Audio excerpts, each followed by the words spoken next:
10 అవుతుంది కాదురా పొలంలో 10 గంటలు దిగుతారు దిగి పగటి లెప్పులు ఎత్తారు ఒకటి గుట్టంగా ఎత్తారు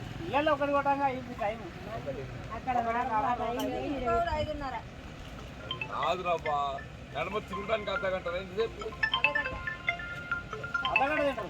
తినరా పాపం దావలు గీవలు పుట్టది మళ్ళా 5 గుట్టగా ఒడ్డెత్తారు 10 గంటలు 11 12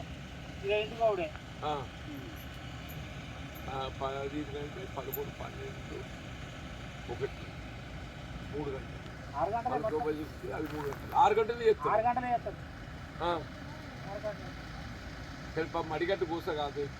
అది ఒక్కసారి దిగితే అది నడు మంచిందంటే మళ్ళీ కథవి కాదు ఏదైనా ఇంత కష్టపని ఏది ఉండదు మడిగట్టు నాటేసినంత గొట్టు పని ఏముండదు ఏం చెప్తున్నావు ఆ పప్పుచారా